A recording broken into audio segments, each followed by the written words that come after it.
দেখছেন সব কাটা রওনা হয়েছে বাইজিদ বুস্তামি রহমাতুল্লাহ আলাইহি, আল্লাহর ওলি। যাইতে যাইতে যাইতে যাইতে আল্লাহর আরশে যাইয়া পৌঁছে গেছে। আরশে পৌঁছে আরশকে ডাকতেছে, আরশ আরশ রে। আল্লাহ কই? আমি নবীর কথা মতো মাওলার দিদারে আসছি। আল্লাহ কই? আল্লাহর সাথে দেখা করব। আরশ কই বাইজিদ আল্লাহ তো আরশে থাকে না। কি বলো? নবীর সাথে কথা হইল, নবীর সাথে আরো কি হয়েছে শুনছো? নবীর কোন উম্মত যদি নামাজে দাঁড়িয়ে যায়, আল্লাহ আরশ কুরসি ফালায়া নবীর উম্মতের দিদার জন্য, সাক্ষাতের জন্য, দেখা দেওয়ার জন্য আমার আল্লাহ জমিনে নাইমা যায়।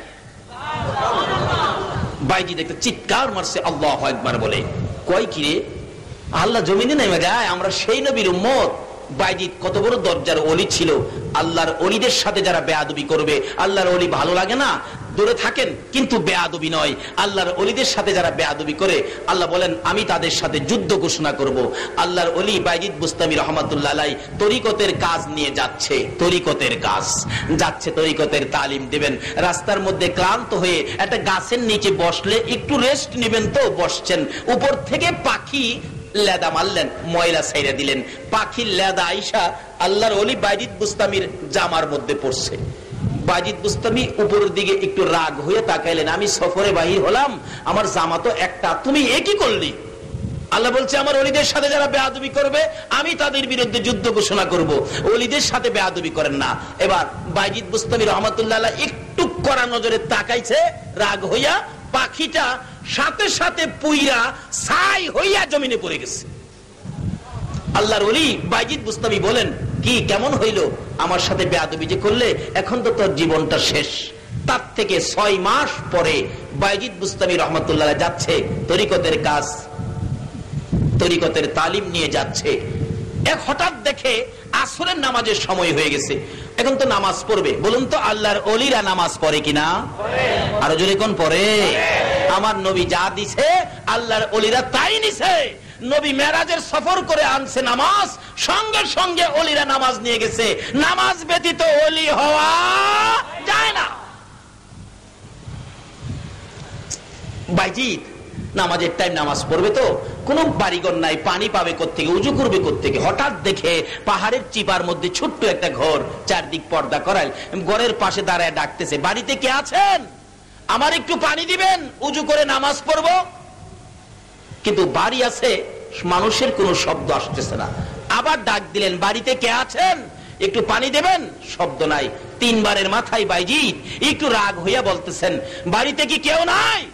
আমাকে চিনেন? একবার না পানি দেন। একটু রাগ হয়ে গেছে, কিন্তু ভিতর থেকে আওয়াজ আসতেছে একটা মহিলার কণ্ঠে। বলুন কার কণ্ঠে? মহিলা। ও মা বোনেরা, বলবো এই ওয়াজটা কি বলবো? তাইলে ওয়াজ কিন্তু চলে যাবে মহিলাদের পক্ষে। তবু এই ওয়াজটা বলি, কি বলেন? মহিলাদেরও ওয়াজের দরকার আছে না? আমাকে চিনেন? এক বান্দা পানি দেন।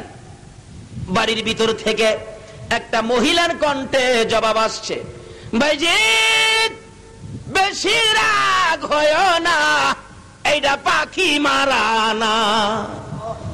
আল্লাহু আকবার বলুন। মহিলা ভিতরতে ডাকে, বাইজিদ রে রাগ হইস না রে বাইজিদ, এইটা পাখি মারা না। বাইজিদ কই, আমি যে পাখি মারছি কবে আমারই তো খেয়াল নাই, মহিলা কেমনে জানে? আমার নাম যে বাইজিদ, জীবনে দেখা নাই, এই কেমনে জানে? তাহলে বুঝা গেল আমার চেয়ে বুজুর্গ মহিলাটা। কয় না, কয় না, দেখছেন মহিলাদের পক্ষে যাবে দিকে কয় না, আমার চেয়ে বুজুর্গ মহিলাটা কি? আরো যদি কোন মহিলাটা কি? আমি জীবনে কোনোদিন দেখা নাই, আমার নাম কেমনে জানে? আমি যে পাখি মারছি মহিলা জীবনে কোনোদিন দেখে নাই, মহিলা খবর কেমনে জানে? তাহলে বোঝা গেল আমার চেয়ে বুজুর্গ মহিলাটা বেশি। এক বেচারা নাকি বয়স 140 বছরের বেচারা তার ছেলেরে বলতেছে, বাবারে আমার বয়সের কোনো মানুষ মনোপৃথিবীত নাই, আমার 140, শুরু সময় কি দেখছি, এখন কত কিছু হয়েছে, কর্ণফুলী ব্রিজ হয়েছে, আমানত শাহ ব্রিজ হইছে, আমার একটু টাকা পয়সা দে, ঘুরা গাইরে আমি দেখাই কত কিছু হইছে। বেটা পোলার কাছ থেকে টাকা লিয়া ঘুরতেছে, দেখতেছে বাবা কিছু ছিল না, এখন কি হইলো, 140 বছর, আমার চেয়ে বয়সের কেউ নাই। যায়া দেহে তার চেয়ে বয়সের আরো মুরব্বী রাস্তার মধ্যে এক বেচারা বইয়া কাঁদতেছে। জিজ্ঞেস করলেন, বাবা আপনি বুড়া মানুষ কাঁদতেছেন, আপনার বয়স কত? বাবা রে আমার বয়স তো 145। হাই হাই, তাই আমার চেয়ে বেশি বয়স, 45 বছর বয়স, আপনি রাস্তা বইয়া কাঁদতেছেন, ব্যাপার কি? বাবা দুঃখ কার কাছে কমু, আমার বাবা আমারে মারছে। কোন কি তাইলে আপনার বাবাও আছে? কই না থাকলে আমারে মারছে। হ্যাঁ কয় আমি কইছিলাম আমার বয়স বেশি 140, ওখানে দেখেন আমার চেয়ে অনেক বুজুর্গ বয়সে বেশি, এখন বহুত। কইতে তাহলে আপনার বাবা কই একটু দেখে আসি। কই যে বাড়ির সামনে বসা দেখেন, যায় কইতেছে চাচা এই পোলারে বুড়া বয়সে মারলেন, এটা একটা কাম করলেন। ওই বেটা রাগ হয়ে গেছে, হ্যাঁ বেটা কোত্থেকে আইছস দরদি দেখাইতি বেটা, হ্যাঁ 3 বার কইছি আমার বাবারে হুক্কাটা জ্বালায়া দিত। আরে কোন কি তাইলে কি আপনার বাবাও আছে? আরে না থাকলে কইছি। আমি ভাবছিলাম আমি ওই বুজুর্গ বয়সে, অহন্দি বয়সে বুজুর্গ আরো এই দেশে আছে। ভাই যদি বলেন আমি ভাবছিলাম আমি বুজুর্গ, এই দেশে আইসা দেখি আমার চেয়ে বেশি বুজুর্গ হইল একটা মহিলা। সুবহানাল্লাহ। এখন বুজুর্গ যদি মহিলা হয়, আমি মহিলাকে কি বলে সম্মান করব?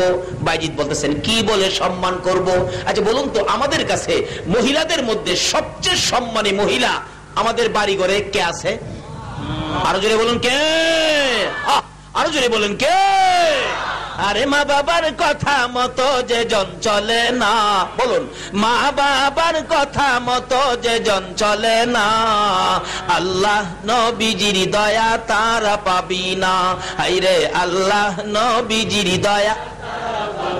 মা বাবাকে দুঃখ দিলে নামাজ রোজা যাইবি ফলে, মা বাবাকে দুঃখ দিলে নামাজ রোজা যাইবি ফলে, মার কলিজায় আঘাত দিলে খোদা সহে না, মার কলিজায় আঘাত দিলে খোদা সহে না, আল্লাহ নবীজির দয়া তারা পাবি না।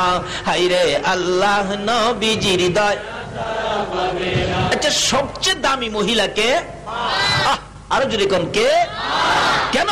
এই মায়ের পায়ের নিচে বেহেশত, এই খবরটা কে কইছে? আল্লাহু আকবার। কে কইছে? আরে এই নবীর কথা মানার জন্য কে কইছে? আমার আল্লাহ কয় তোমরা আমার এই নবীর কথাগুলি মানো, যেই নবীকে এই মেরাজের সফর ঘটিয়েছে। আমার নবী বলেছেন তোমাদের মায়ের পায়ের নিচে জান্নাত। ভাই যদি বলেন মা সবচেয়ে দামি বস্তু, যে মায়ের পায়ের নিচে জান্নাত, যে মহিলাটা এত বুজুর্গ, আমি মহিলাটাকে মা বলে ডাক দিব। কি বলে ডাক দিবে বলেন? আরো জোরে কোন কি? মহিলাকে যদি মা বলে ডাক দেয় মহিলারা বড় খুশি হয়। বলতেছিলাম বাইজিদ বুস্তামি রহমাতুল্লাহ আলাইহি বলেন কি বলে মহিলাটাকে সম্মান দিব, খেয়াল আছে নি কথাটা? বাইজিদ বলেন মা হইল সবচেয়ে দামি, মা হইল সবচেয়ে সম্মানী। ঘরের পাশে দাঁড়ায় ডাক মারলেন, মা মা তুমি আমার মা লাগো গো মা। বাইজিদ বলেন তুমি আমার মা লাগো। মা হইয়া জবাব দেন ছেলের সাথে, বাবা তুমি যখন আমাকে একবার ডাক দিছো আমি সংসারের কাজে ব্যস্ত ছিলাম, আবার ডাক দিছো সংসারের কাজে ব্যস্ত ছিলাম, 3 বারের মাথায় যখন রাগ হয়ে গেছো আমি তো বলেছি বাইজিদ রাগ হইস না, এরা পাখি মারা না। মা এত বুজুর্গি কি করে হাসিল করেছেন জানতে চাই। ওই মহিলাটা জবাব দেন, বাইজিদ এ বুজুর্গি হাসিলের পিছনে হলো আমি জীবনে কোনোদিন এক ওয়াক্ত নামাজ ছাড়ি না। মহিলা কি কয়? নামাজ। ফটিয়ার মা বোনেরা, যদি বাইজিদের চাইতে আরো বড় ওলি হইতে চাও তাহলে আমার নবী মেরাজের সফর করে যায় নামাজ নিয়ে আসছে, এই নামাজের আমল শুরু করে দাও। বাইজিদরে 1 নাম্বার হলো আমি জীবনে কোনোদিন নামাজ ছাড়ি না, 2 নাম্বার হলো আমি বেপরদা হইয়া ঘর থেকে বাহির হই না, 3 নাম্বার হলো আমি স্বামীর কথার বাইরে কোনো কাজ করি না, 4 নাম্বার হলো বাইজিদরে আমি আমার স্বামীরে জীবনে কোনোদিন কষ্ট দেই না রে বাইজিদ। 5 নাম্বার হলো স্বামী যা রোজগার করে আনে আমি স্বামীর এই রোজগারের মধ্যে সন্তুষ্ট থাকি, যাই নসিবে থাকে তাই খাই, স্বামীরে আমি ব্যথা দেই না। 5 নাম্বার হলো স্বামীর কথার বাইরে কোথাও যাই না, কাজ করি না। ভাইজি, স্বামীর আগে ঘুম পাড়ায়, তারপরে আমি নিজে ঘুমাই। স্বামীর আগে ঘুম না পাড়াইয়া আমি কোনোদিন আগে ঘুমাই না ভাইজি। তারপরে হলো আমি আমার স্বামী যখন অসুস্থ হয়ে গিয়েছিল, স্বামীকে কোলে করে ঘরের বাহির করেছি গোসল করাইয়া রে ভাইজি। আবার কোলে করে ঘরের মধ্যে নিয়েছি, মাথার ক্যাশ দিয়ে চুল দিয়ে আমার স্বামীর পানিগুলি মুছে দিয়েছি। আমি আমার স্বামীর জীবনে কোনোদিন কষ্ট দেই না।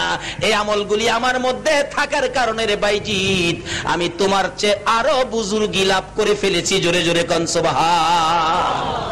আসুন এই কাজগুলি আমরা করি, মা বাবার সাথে সম্পর্ক ভালো রাখি।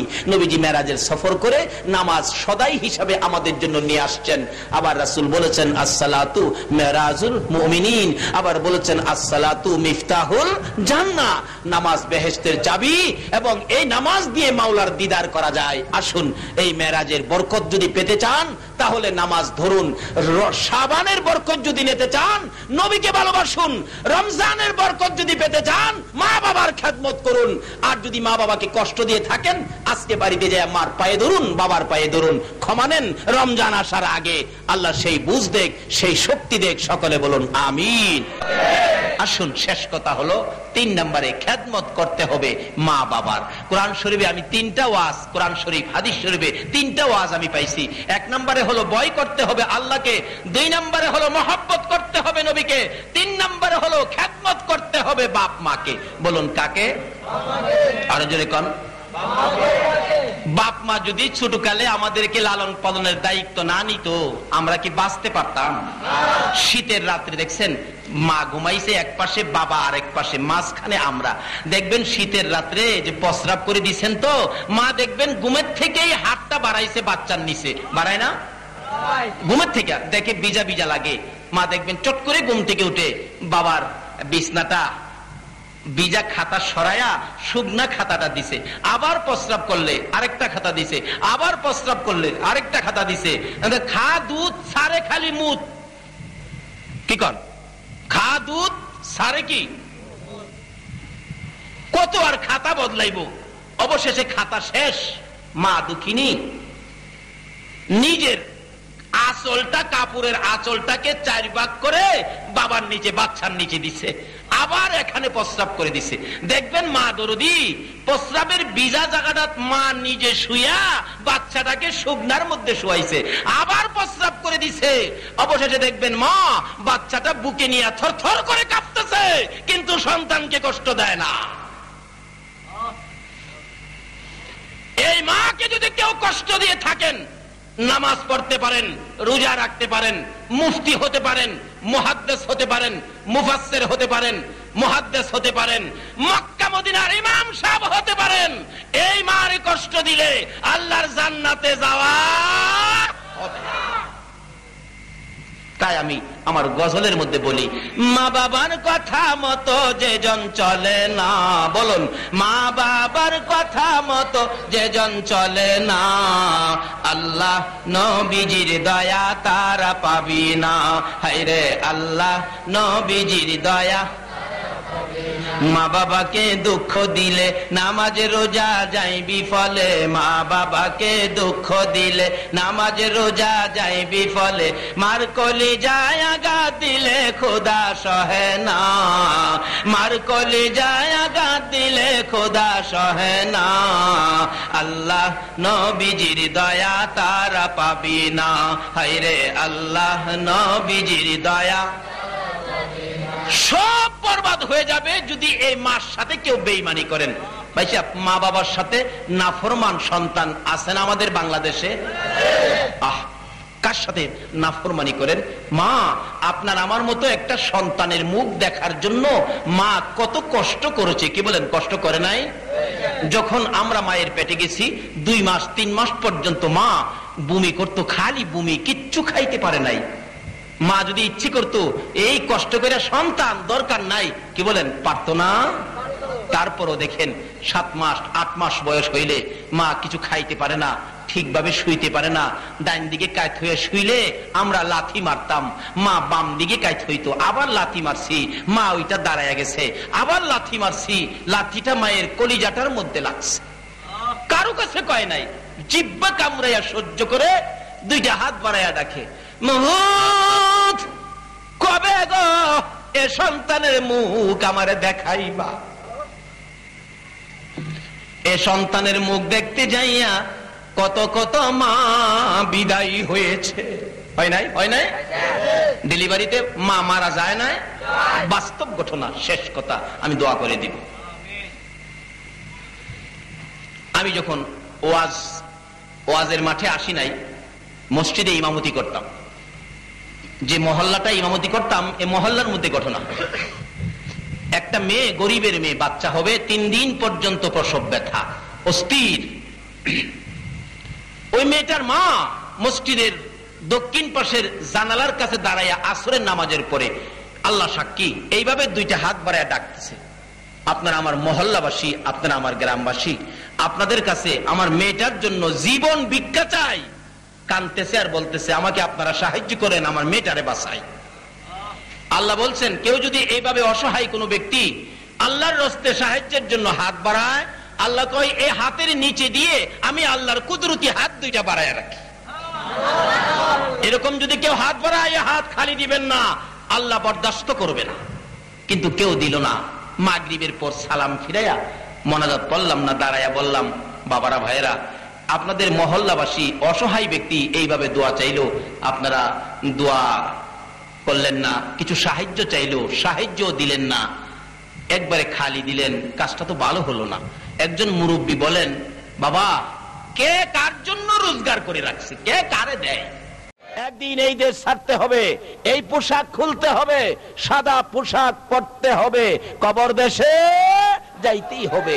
আসুন এই কবরের মেহমান হওয়ার আগে কি করতে হবে সেজন্য একটু আলোচনা আপনাদেরকে নিয়ে করব কোরআন হাদিস থেকে। তাই আসুন আলোচনায় ঢুকে যাই, কবরের আযাব সম্পর্কে কিছু আলোচনা।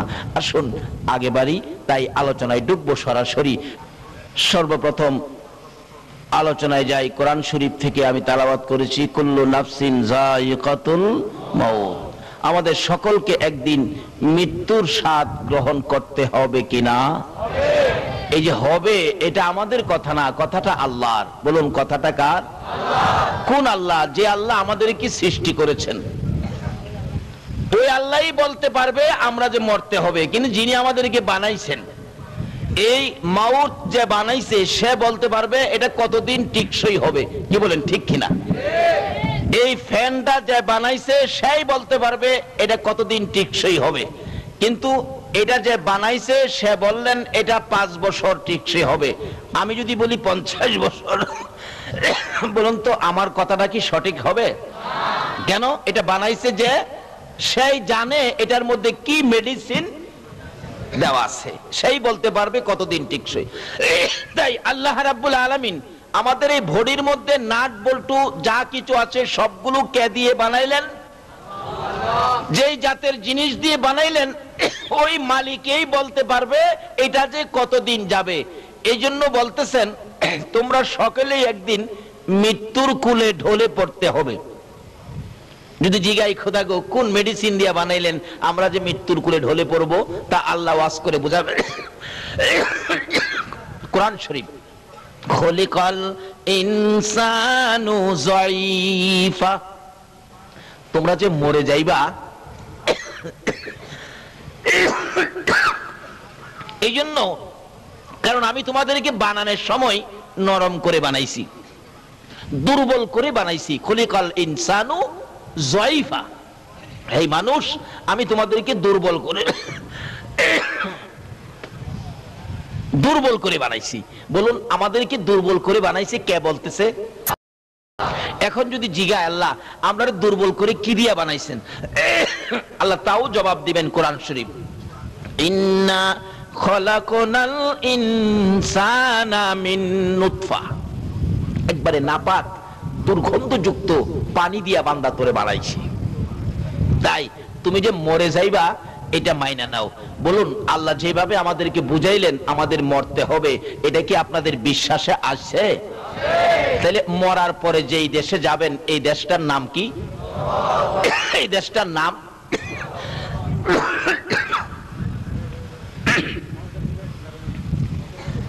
এখন আমাদের দেশের মানুষ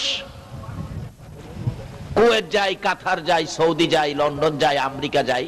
যাওয়ার আগে দেখবেন বন্ধু বান্ধবদেরকে জিগায় কুয়েতের অবস্থা কি, পরিবেশ কেমন, কাতারের পরিবেশ কেমন, যে জায়গাটায় যাব জায়গাটা ভালো নেই, এমন কিছু জয় জিজ্ঞাসা করে।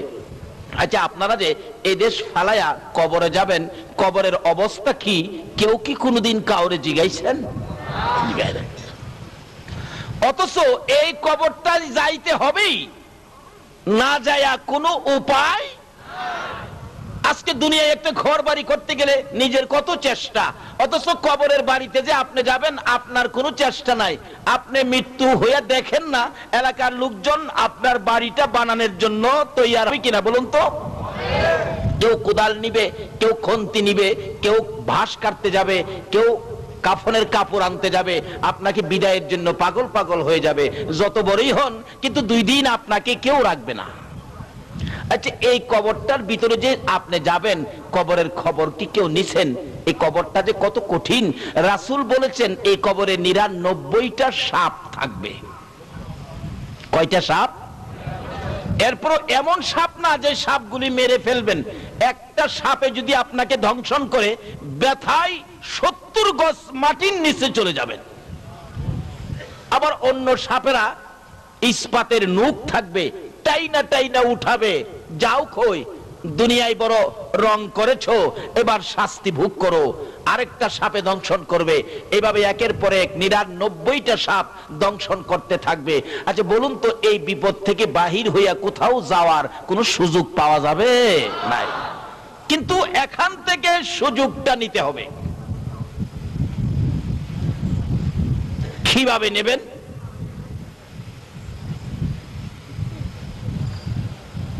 বাবারা, এখান থেকে সুযোগ কিভাবে নেবেন, এই কবরের চিন্তা আজকে থেকে করুন। মা খাদিজাতুল কুবরা রাদিয়াল্লাহু তাআলা আনহার জীবনী খুলুন। আমার নবীর প্রাণ প্রিয় বিবি, সুখে দুঃখের সঙ্গিনী, যেই খাদিজা জীবন জৈবন ধন সম্পদ সব নবীর কদম মুবারকে ঢেলে দিয়ে নবীর সহধর্মিনী সঙ্গিনী হয়েছিলেন। ওই খাদিজার জীবনী।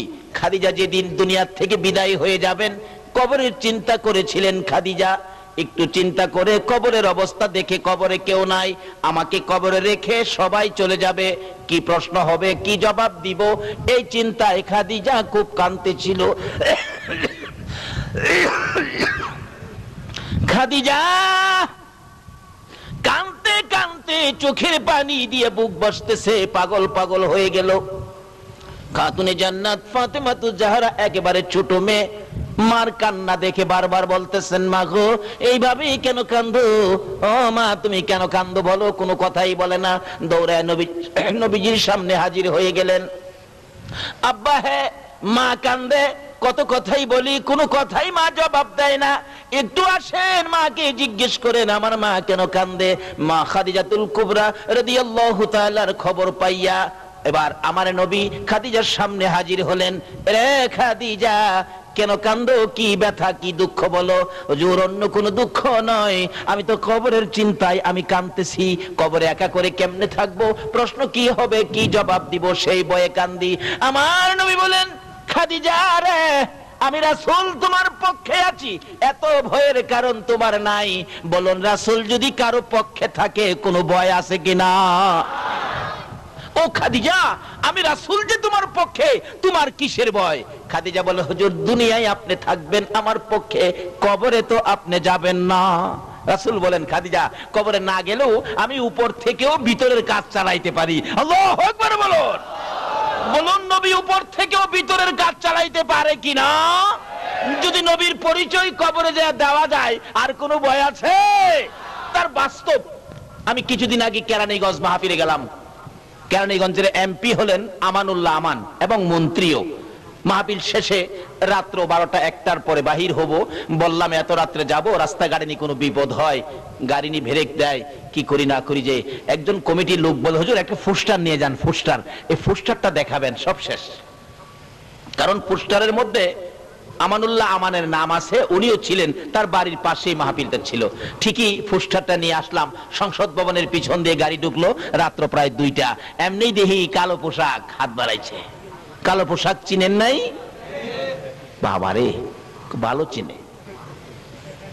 গাড়ি যেমন আপনি আপনিই ব্রেক হয়ে গেছে।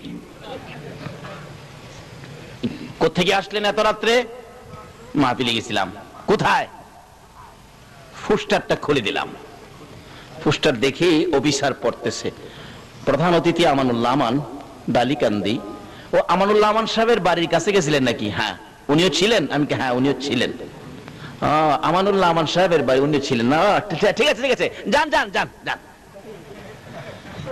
একজন এমপি, তার নাম থাকাতে রাত্রে বিপদের মধ্যে তার নাম দেখে যান যান যান, তার পরিচয়ের উপরে আমাকে যান যান, আর কোনো জিজ্ঞাসা নাই, আর কোনো কিছুই নাই, যান যান যান। আচ্ছা বলুন তো, আজকে আছে কালকে নাও থাকতে পারে, যার সিলাইকুল কায়নাত, যার জন্য এত কিছু করেছেন, যার প্রেমে আমার আল্লাহ পাগল হয়েছেন, যার উপর আমার আল্লাহ নিজে দুরূদ সালাম প্রেরণ করতেছেন, ওই নবীর পরিচয় কবরও দিতে পারলে বলুন কোনো বিপদ থাকবে?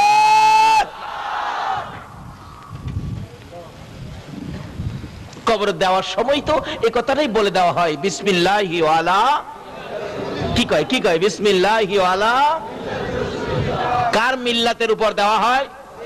এখন এই নবীকে চিনা দরকার আছে কিনা? এই নবীকে ভালোবাসা দরকার আছে কিনা? আমার আল্লাহ বলেন, কেন তোমরা আমার নবীকে ভালোবাসবি না রে? আমার নবী তোমাদের জন্য কত কষ্ট করেছে। উহুদের জমিনে যেদিন আমার নবীকে মারতে মারতে 2টা দান মুবারক শহীদ করে দিয়েছিল, আমার নবী মুখের উপর হাতটা লাগাইয়া চোখের পানিগুলো ছেড়ে ছেড়ে কান্দে। ধাত ভাঙ্গা ব্যথার রক্ত মুবারক, ঠোঁটগুলি বেয়ে বেয়ে, দাড়িগুলো লাল হয়ে গেছে, জামাটা পর্যন্ত ভিজতেছে। তারপরেও কাফেরে বেঈমানেরা চারদিক ঘেরাও করে ফেলেছে। রাসূল বলেন, যেদিকে তাকাই রে শুধু শত্রুর হাতিয়ার, বন্ধু বলে কাউরে দেখি না। ডান দিকে তাকাইলে বাম দিক থেকে মারে, বাম দিকে তাকাইলে ডান দিক থেকে মারে। এইভাবে মারতে মারতে মাথার লোহার টুপিটা টুকরা টুকরা করে জমিনে ফেলে দিল। লম্বা লম্বা 2টা টুকরা গো মাথার 2 পাশে দিয়া ভিতরে ঢুকে গেছে।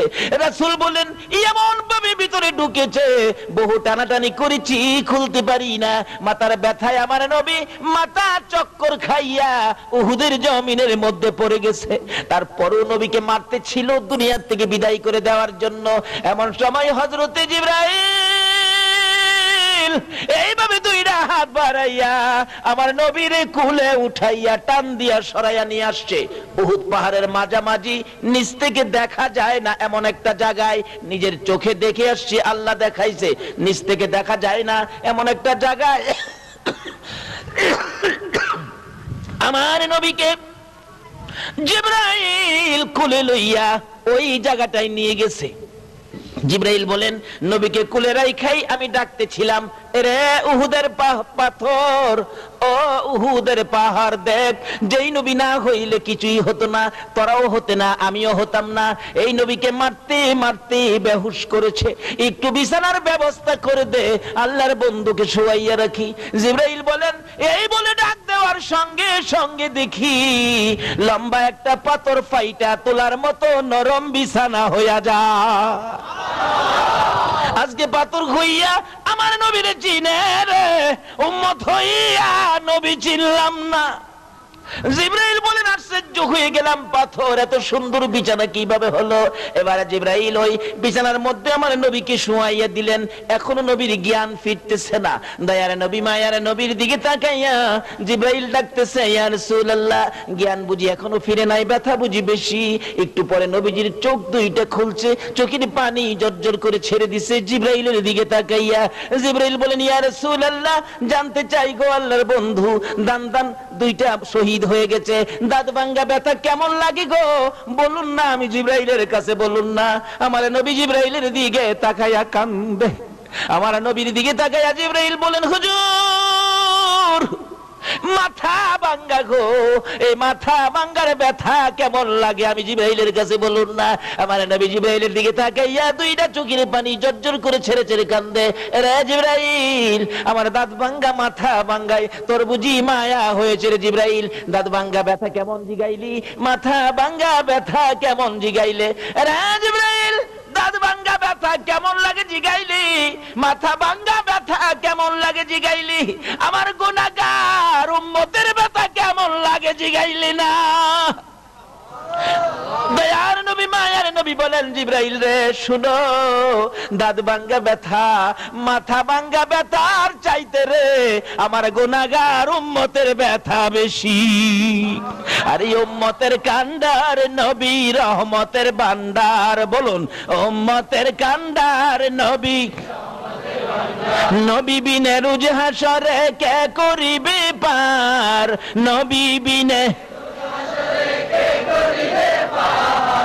উম্মতের কান্ডার নবী রহমতের ভান্ডার, উম্মতের কান্ডার নবী মোদের নবী দয়ার সাগর, গুনাহগার উম্মতের পাগল, মোদের নবী দয়ার গুনাহগার উম্মতের পাগল, রোজ হাসরে সেজদায় পড়ে কাঁদবে যারে যার, রোজ হাসরে সেজদায় পড়ে কাঁদবে যারে যার, উম্মতের কান্ডার নবী দার, উম্মতের কান্ডার নবী।